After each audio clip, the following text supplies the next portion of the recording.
ഇന്ന് അതായത് നമ്മളെല്ലാവരും കുട്ടിക്കാലത്ത് കഥകൾ കേൾക്കാൻ ഒരുപാട് ഇഷ്ടപ്പെട്ടിരുന്ന ആൾക്കാർ തന്നെയാണ്. നിങ്ങൾ എല്ലാവരും കഥകൾ കേൾക്കാൻ ഇഷ്ടമുള്ള ആൾക്കാരാണോ? മക്കളോടാണ് ചോദ്യം. ഇഷ്ടമാണോ കഥകൾ കേൾക്കാൻ? യെസ്, എല്ലാവർക്കും ഇഷ്ടമാണ്. അമ്മമാർക്ക് കഥ പറഞ്ഞു കൊടുക്കാൻ ഇഷ്ടമാണോ? കഥകളൊക്കെ സ്റ്റോക്ക് ആയിട്ട് ഉണ്ട് കയ്യില്. അപ്പൊ ഒരാൾ മാത്രം കൈ താഴ്ത്താതെ അവിടെ പൊക്കി പിടിച്ചോണ്ടിരിക്കുന്നുണ്ട്. അപ്പൊ എനിക്ക് തോന്നുന്നു എന്തോ ഒരു കഥ പറയാനുണ്ടോ? അപ്പൊ സ്വാസികേച്ചിനോട് ഞാൻ ആ കഥ പറയട്ടെ? ഓ, എന്നോടാണ്. ഓക്കെ, അപ്പൊ എന്നോട് തന്നെ കഥ പറഞ്ഞോളൂ. എന്താണ് ഇന്ന് എനിക്ക് പറഞ്ഞുതരാൻ പോകുന്ന കഥ? ഓക്കെ. പണ്ട് പണ്ട് പണ്ട് ഒരു മുയലും ഒരു ആമയും ഉണ്ടായിനി. രണ്ടും നല്ല കൂട്ടുകാരായിരുന്നു. ഒരു ദിവസം മുയൽ എന്തോ ആമേനോട് പറഞ്ഞു. അതെന്താന്ന് അറിയോ? ഇല്ല. മുയൽ ആമേനോട് പറഞ്ഞു, നമുക്കൊരു ഓട്ട മത്സരം വെച്ചാലോ? ആമ പറഞ്ഞു, ആ ശരി. മത്സരത്തിന്റെ തുടക്കത്തിലെത്തിയിട്ട് ആമക്കൊരു ചെറിയ പേടി ഉണ്ടായിനി. ഓട്ട മത്സരം തുടങ്ങി. മുയൽ പുറകോട്ട് നോക്കി. തുടക്കത്തിൽ എന്നാലും ആമ അങ്ങനെ തന്നെയുണ്ട്. അപ്പൊ മുയൽ വിചാരിച്ചു, ആമ മെല്ലെ മെല്ലെ വരൂ, അതുകൊണ്ട് ഞാൻ ജയിക്കും. അപ്പോ മുയൽ വിചാരിച്ചു, ഞാൻ കുറച്ച് ഉറങ്ങട്ടെ. കൊറേ സമയം കഴിഞ്ഞു. മുയൽ കണ്ണു തുറന്നിട്ട് എന്താ കണ്ടെന്ന് അറിയോ? ഇല്ല. എല്ലാരും ആമക്ക് നല്ലൊരു കയ്യടി കൊടുക്കുന്നു, പിന്നെ ഒരു മെഡലും കൊടുക്കുന്നു. അപ്പൊ ഈ കഥയെന്ന് എന്താന്ന് മനസ്സിലായത്? Slow and steady wins the race. Oh, great great great great. അതിന്റെ മലയാളം ആർക്കറിയാം? Slow and steady wins the റേസിന്റെ മലയാളം ആർക്കറിയാം? എനിക്കറിയാം. Slow and steady wins the race. മോൾക്കറിയോ? ഇല്ല. അറിയോ? മന്ദഗതിയുള്ളതും സ്ഥിരതയുള്ളതും ആയ ഓട്ടം വിജയിക്കും. അല്ലേ? ഓക്കെ. ഏകദേശമൊക്കെ മലയാളം. അമ്മയ്ക്ക് ദീപയ്ക്ക് അറിയോ അതിന്റെ മലയാളം എന്താന്ന്? കുറച്ചറിയാം. അതാണ് മന്ദഗതി, ഇതുപോലൊക്കെ തന്നെ. മന്ദഗതിയിലുള്ളതും സ്ഥിരതയുള്ളതുമായ ഓട്ടം വിജയത്തിലെത്തിക്കും എന്നുള്ളതാണ് അതിന്റെ ഒരു മോറൽ. നമുക്കൊരു എന്താ പറയാ, ഗുണപാഠം എന്ന് പറയണമെങ്കിൽ ഈ കഥയുടെ അതാണ്. അതൊരുവിധം എല്ലാ കുഞ്ഞുങ്ങൾക്കും അറിയാവുന്ന ഒരു കാര്യമായിരിക്കും. വളരെ ചെറിയ പ്രായത്തിൽ തന്നെ നമ്മൾ പഠിക്കുന്ന ഒരു കാര്യമാണ്.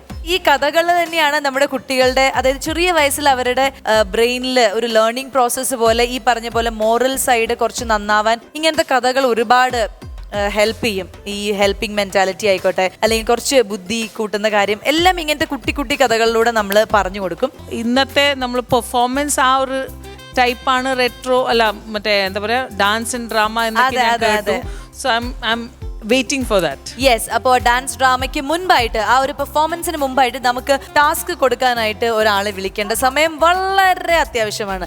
കാരണം ടാസ്ക് കംപ്ലീറ്റ് ആയാൽ മാത്രമാണ് നമുക്ക് പെർഫോമൻസിലേക്ക് ഓരോ ആൾക്കാരുടെ മുഖം പോണ നോക്കുന്നത്. അമ്പിളി ചേച്ചി ഇങ്ങനെ, അവിടെ ദീപ, സന്ധ്യയാണെങ്കിൽ നമ്മൾ പറയില്ലേ എല്ലാം എന്നെ വിളിക്കല്ലേ എന്ന് വെച്ചിട്ട് വിളിച്ചോ എന്നുള്ളൊരു ആറ്റിറ്റ്യൂഡില് സ്മിഷ ചേച്ചി ഇരിക്കണുണ്ടോ? അപ്പോൾ എൻ്റെ ടാസ്കിന് വേണ്ടി ഞാൻ ഈ പല ഭാവങ്ങളിൽ നിന്നുള്ള ഒരു ഭാവത്തെ തെരഞ്ഞെടുക്കാൻ പോവാണ്. എൻ്റെ സ്വന്തം സ്മിഷ ചേച്ചി ആൻഡ് മഹാലക്ഷ്മി.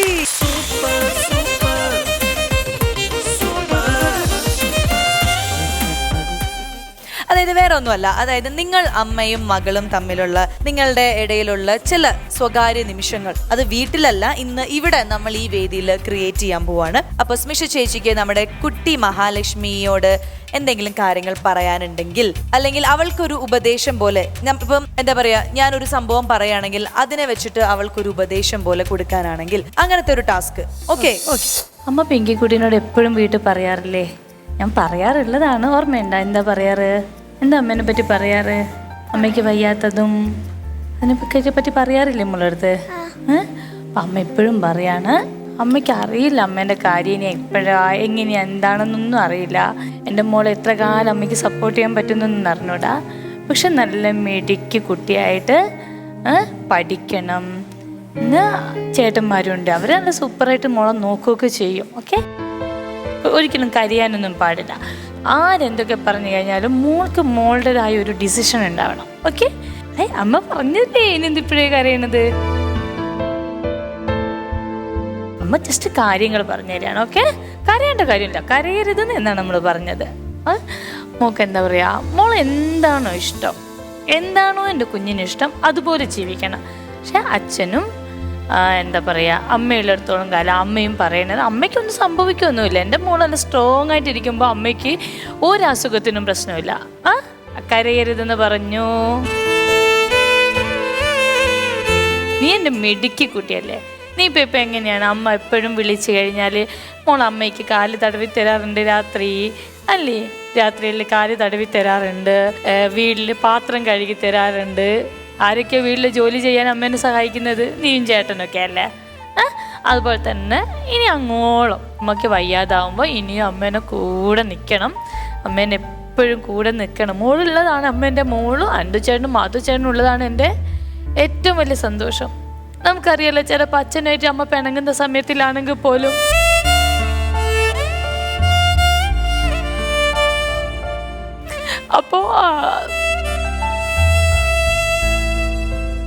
അപ്പോൾ മക്കളല്ലേ എൻ്റെ കൂടെ എപ്പോഴും നിൽക്കുന്നത്. ചിലപ്പോൾ മോളെൻ്റെ അടുത്ത് ദേഷ്യപ്പെടാറില്ലേ, ഞാൻ അമ്മ എന്തിനാ ഇങ്ങനെ ചെയ്യില്ല എന്നൊക്കെ പറയുമ്പോഴത്തേക്ക്. അതുകൊണ്ടാണ് എൻ്റെ ചേട്ടനും അമ്മേൻ്റെ അടുത്ത് ദേഷ്യപ്പെടുമ്പോൾ അമ്മയ്ക്ക് അത്രയും വിഷമം വരുന്നത്. ഞാൻ ഒറ്റപ്പെട്ട് നിൽക്കുകയല്ലേ ഇപ്പോൾ ചിലപ്പോൾ.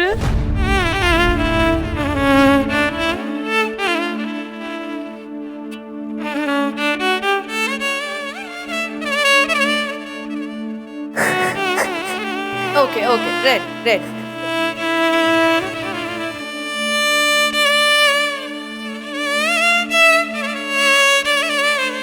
ഇത് വേണ്ട, ഇത് വേണ്ട, ഇത് വേണ്ട. അതെ പിങ്കി കുട്ടി ഒന്നുമില്ല, ഷൂ കഴിഞ്ഞു പോയി ട്ടോ. പക്ഷെ പിങ്കി കുട്ടി ഭയങ്കര മെച്ചോർഡാണ് എന്ന് ശ്വേതാൻറ്റിക്ക് ഇന്ന് മനസ്സിലായി. ബിക്കോസ് അമ്മ കുറേ കാര്യങ്ങൾ മോളുടെ അടുത്ത് കുറേ ദിവസങ്ങളായിട്ട് പറഞ്ഞുകൊണ്ടിരിക്കുന്നുണ്ട് എന്ന് നമുക്ക് മനസ്സിലായി അല്ലേ പിങ്കി കുട്ടി. പക്ഷെ അമ്മ പറയാൻ തുടങ്ങിയപ്പോഴെന്നെ പിങ്കി ഇത്ര ചെറിയ ഭാവയായിട്ടും പിങ്കിക്ക് ചെറിയ ചെറിയ കാര്യങ്ങൾ പിങ്കി റിയാക്ട് ചെയ്യാൻ തുടങ്ങി, പിങ്കി കരയാൻ തുടങ്ങി, പിങ്കി ഇമോഷണലായി അല്ലേ മോളു. അപ്പോൾ ഇത്ര ചെറിയ കുഞ്ഞിൽ ഇതൊന്നും ചെയ്യരുത് മോളെ. ഇനി ലോകം എത്രയുണ്ട്, ജീവിതം എത്ര ബാക്കിയുണ്ട്. അമ്മയുടെ പോലെ ഒരു സ്ട്രോങ് ആയ ഒരാളായി മാറണ്ടേ അല്ലേ. അവർക്ക് എപ്പോഴും പേടിയായി. ഞാനൊന്ന് ചിലപ്പോൾ നല്ല ഉറക്കത്തിൽ ഡീപ്പ് ഉറക്കത്തിലൊക്കെ ആയിപ്പോയെങ്കിൽ ഇവർ പേടിച്ചുകൊണ്ടാണ് വിളിക്കുക. ഇവർക്ക് എപ്പോഴും അവരുടെ മനസ്സിൻ്റെ ഉള്ളിലൊരു ഭയമുണ്ട്. കാരണം എൻ്റെ ഒരു ക്രിട്ടിക്കലായ ഒരു സിറ്റുവേഷൻ കണ്ടിട്ടുണ്ടായിരുന്നു. അപ്പോൾ അത് കാരണം ആ ഭയം എപ്പോഴും അവർക്ക് ഉണ്ട്. ആ ഭയത്തോടു കൂടി ഞാനൊന്ന് ഡീപ്പായി ഉറങ്ങിയാൽ പോലും അവർക്ക് പേടിയാണ്. അവരമ്മ എന്താ സംസാരിക്കാത്തത് അങ്ങനെ വരും. പിന്നെ ഇപ്പൊ എന്നെ കൊണ്ട് സത്യം പറയാൻ കഴിഞ്ഞാൽ എനിക്ക് പറ്റുന്നില്ല. ഈവൻ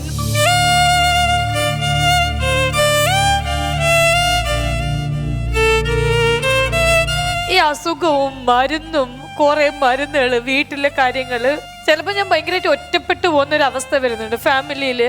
ചിലപ്പം ഹസ്ബൻഡിൻ്റെതായ എന്നെ നോക്കിയിട്ടുണ്ട്, കൂടെ നിൽക്കുന്നുണ്ട്, എല്ലാം ഉണ്ട്. പക്ഷെ ഇപ്പൊ പുള്ളിക്ക് ജോലി സംബന്ധമായിട്ട് പുറത്തു പോയാലേ നമ്മുടെ കാര്യങ്ങൾ നടക്കുള്ളൂ. അതുകൊണ്ടാണ് പുള്ളി പുറത്തു പോയത്. പക്ഷെ പുള്ളി പോയപ്പോഴത്തേക്കും ഈ മക്കളുടെ 3 കാര്യങ്ങളും സ്കൂളിലെ കാര്യങ്ങളും ഞാനും ഇവരും മാത്രം ഒരു വീട്ടില് ഓടിയിട്ട് എത്തുന്നില്ല. ചിലപ്പോഴ് ഇങ്ങനെ എന്താ പറയാ, സാരില്ല. അതായത് നമ്മള് സ്മിഷേനെ ഇവിടെ ഇൻട്രൊഡ്യൂസ് ചെയ്ത് തന്നെ ഭയങ്കര സ്ട്രോങ് ആയിട്ട് ലൈഫിനെ കാണുന്ന അങ്ങനെ ഒരു സ്ത്രീ ആയിട്ടാണ്. അപ്പം ഇങ്ങനെ ഒരിക്കലും ഗിവ് അപ്പ് ചെയ്യരുത്, മെഡിസിൻ അത് ഇതെന്ന് പറഞ്ഞ് വിഷമിക്കാതെ അതെല്ലാം ഇനി മുതൽ നമ്മുടെ ലൈഫിന്റെ ഒരു ഭാഗമായിട്ട് അങ്ങനെ പോകുന്നു. അതിന്റെ കൂടെ നമ്മൾ എന്റർടൈൻമെന്റ് ആയിട്ട് ഈ ഒരു ഷോ കാര്യങ്ങൾ അതെല്ലാം ഉണ്ട്. സത്യം പറയാൻ കഴിഞ്ഞാൽ എനിക്കറിയില്ലായിരുന്നു ഈ ഒരു ഷോയിൽ ഞാൻ പങ്കെടുത്തില്ലായിരുന്നെങ്കിൽ. കാരണം അത്രയും ഒരു ഡിഫിക്കൽട്ട് സിറ്റുവേഷനിലൂടെയാണ് ഞാൻ പോകുന്നത്. ഞാൻ എൻ്റെ പല കാര്യങ്ങളും മറന്നു പോവാണ്. ഈ ഷോയിൽ എനിക്ക് വരാൻ പറ്റിയത് ഞാനിപ്പോൾ ചിലപ്പോൾ ജീവിക്കുന്നത് പോലും ഈ ഷോയിൽ. അല്ലെങ്കിൽ ഞാൻ ചിലപ്പം എനിക്ക് മെൻ്റലി ആണെങ്കിലും ഞാൻ ജീവിതം ലൈഫ് അങ്ങ് മടുത്തിരിക്കുന്ന ഒരു സമയത്താണ് ഈ ഷോയിലേക്ക് വരുന്നത്. ചിലപ്പം ഹസ്ബൻഡുമായിട്ട് ചെറിയ വിഷയങ്ങൾ ഉണ്ടാകുമ്പോൾ പോലും അവർക്കും ഉണ്ട്. എനിക്കറിയാം അവരും അവരുടെ ജോലിയുടെ സ്ട്രഗിള്, മക്കളാണെങ്കിലും അവരുടെ സ്കൂളിൽ പഠിത്തം കാര്യങ്ങൾ. പക്ഷെ ഞാൻ ഈ മരുന്നൊക്കെ എടുക്കുന്നതുകൊണ്ട് ഞാൻ എൻ്റെ ഭാഗം മാത്രമേ ചിന്തിക്കുന്നുള്ളൂ കൂടുതലായിട്ട്.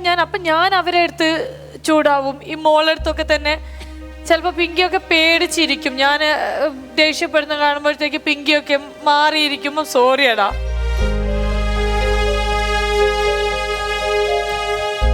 ദേഷ്യം സഹിക്കൂല. എന്തെങ്കിലും വരുമ്പോഴത്തേക്ക് ദേഷ്യം സഹിക്കൂല. അതൊക്കെ മരുന്നിൻ്റെതോ അല്ലെങ്കിൽ എൻ്റെ അസുഖത്തിൻ്റെ ഒക്കെ ആണെങ്കിലും പക്ഷെ അവർക്കത് അറിയില്ല.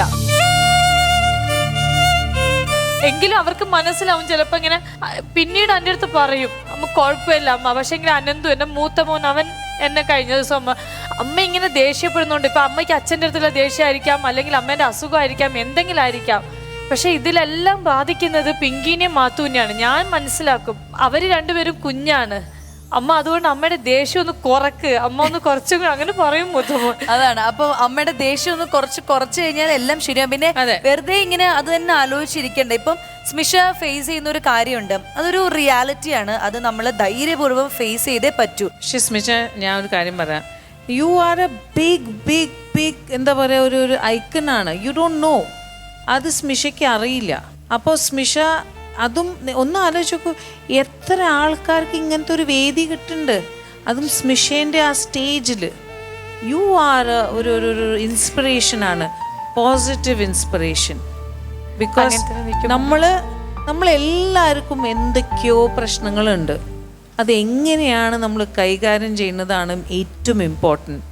And you are the standing example in front of us. നമ്മളുടെ ഈ ടാസ്ക് വളരെ പോസിറ്റീവ് ആയിട്ടുള്ള ഒരു മെസ്സേജിലൂടെ നമ്മൾ അവസാനിക്കുകയാണ്.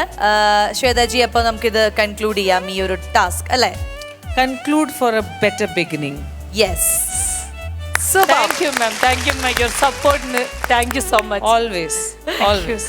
അപ്പോൾ all the best Misha. Mahalakshmi കുട്ടി, ഓൾ ദി ബെസ്റ്റ്. അപ്പൊ ഇനി ഗംഭീരമായിട്ട് അടുത്ത റൗണ്ട്സിൽ തിരിച്ചു വരും. Okay? Yes. Yes, thank U.